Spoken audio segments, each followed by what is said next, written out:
Welcome back to World Wrestlers History, where we bring you the untold stories, the struggles, the triumphs, and the unforgettable legacies of the greatest wrestlers to ever step foot inside the squared circle. Today, we begin the first part of a two-episode journey into the incredible life and career of one of the most beloved, influential, and iconic performers in professional wrestling history, the man who broke barriers for smaller wrestlers, inspired millions across the globe, and earned the rightful nickname of the Master of the 619. This is the story of Rey Mysterio.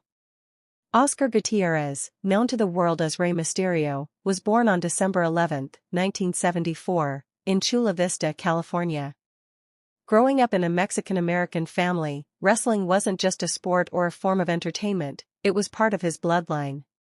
His uncle, the original Rey Mysterio Sr., was already a respected luchador in Mexico, known for his high-flying style and mastery of the Lucha Libre tradition. From a very young age, Oscar was captivated by the world of wrestling. He didn't just watch it, he studied it. He paid attention to the movements, the counters, the grace, and the artistry of the lucha style. By the age of 8, he was already training under the guidance of his uncle, learning how to fly through the air, take bumps safely, and adapt his small size into an advantage rather than a limitation. What made his journey unique was that he wasn't blessed with the natural size or body frame that professional wrestling often demanded, especially in the United States where the business was dominated by towering giants and muscle-bound athletes. At just around 5 feet 6 inches tall and weighing barely 170 pounds during his early career, many people doubted that Oscar would ever find success in a business that historically preferred its champions to look like superheroes. But Rey's heart, dedication, and creativity told a different story. His uncle saw the spark in him, and soon the young Oscar was taking on the ring name Rey Mysterio Jr., a tribute to his uncle while also carving out his own identity. His first professional match came at just 14 years old, an age where most kids are still in school sports or hanging out with friends. But Oscar was already living his dream, stepping inside the ring with men much older, bigger, and more experienced than him. He didn't just hold his own, he impressed crowds with his unmatched speed, agility, and inventiveness. Fans in Tijuana and other wrestling hubs across Mexico started to notice the kid who could soar like no one else. He wasn't just another luchador, he was redefining what could be done between the ropes. As the early 1990s unfolded, the Lucha Libre style began to catch international attention. Promotions in the United States, particularly ECW and later WCW, started importing Mexican stars to showcase a new type of wrestling. Audiences were amazed by the rapid-fire moves, intricate sequences, and breathtaking dives that Lucha brought to the table. Rey Mysterio Jr. quickly became one of the brightest exports from Mexico. By 1992, he was already wrestling against legends of the lucha world like Juventud Guerrera, Psychosis, and Ultimo Dragon, matches that showcased not just athleticism, but storytelling through high-risk maneuvers. One of the defining rivalries of his early career was against Psychosis. Their series of matches across Mexico, Japan, and eventually the United States, were nothing short of groundbreaking. Fans had never seen two men fly around the ring with such precision and creativity. These matches caught the eyes of promoters around the world. For Rey, this was the launch pad that would eventually propel him into global stardom. In 1995, Rey made his way to Extreme Championship Wrestling, ECW, the Philadelphia-based promotion known for its hardcore style, passionate fans, and willingness to showcase international talent. Paul Heyman, the creative mastermind behind ECW, saw Rey as a revolutionary figure. In ECW, Rey wasn't just a novelty act, he was presented as a true competitor. His battles with Psychosis were imported to American audiences, and they became instant classics. The ECW fans, who were notoriously difficult to please, gave Rey their respect almost immediately. Despite his small stature, he proved he could go toe-to-toe with anyone, delivering excitement and awe every time he stepped into the ring. But ECW was only the beginning. In 1996, World Championship Wrestling, WCW, backed by Ted Turner and led by Eric Bischoff, was in the middle of its biggest boom. The NWO storyline was dominating headlines, and WCW was also creating a new platform to showcase cruiserweights, smaller, faster wrestlers who could deliver show-stealing matches. Rey Mysterio made his WCW debut in June 1996, facing Dean Malenko at the Great American Bash. That match introduced millions of fans to Rey's jaw-dropping style.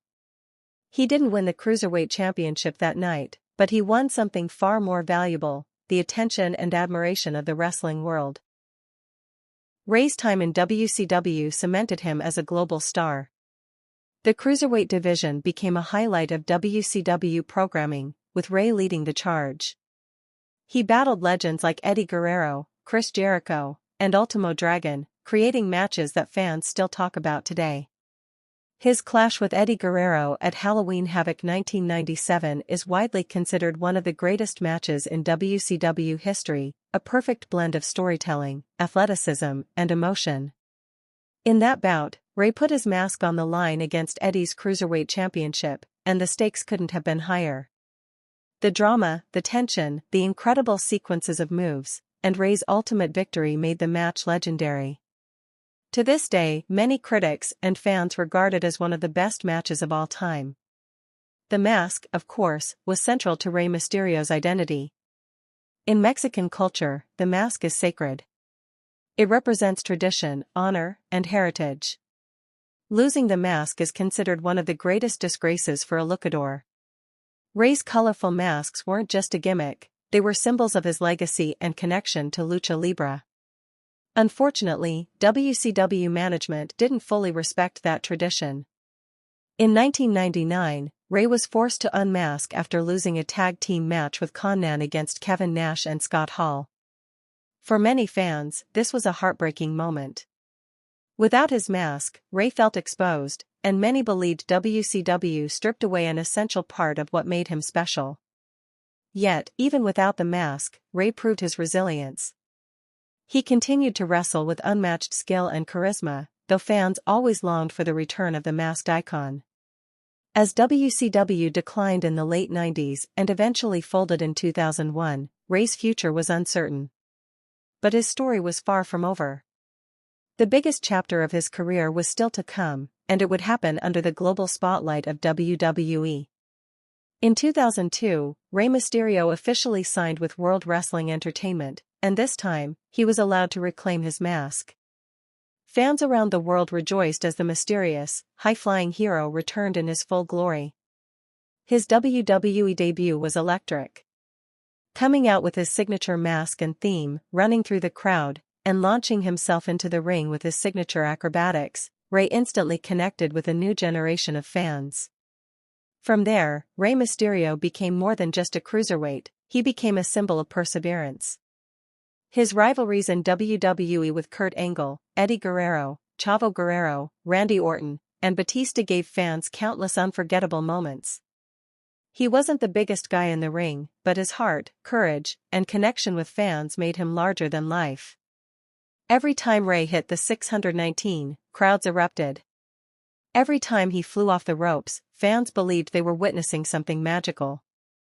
But this, his rise in WWE, his championships, his personal struggles, his deep bond with Eddie Guerrero, and his eventual World Heavyweight Championship victory, that's where episode 2 of this story will take us. For now, this concludes episode 1 of our deep dive into the life and career of Rey Mysterio, a legend who turned his size into his greatest strength, and who brought Lucha Libre into the mainstream spotlight like never before. Thank you for joining us on this journey here at World Wrestlers History. Stay tuned for episode 2, where we explore Rey Mysterio's WWE career, his personal battles, and the legacy that continues to inspire millions around the world.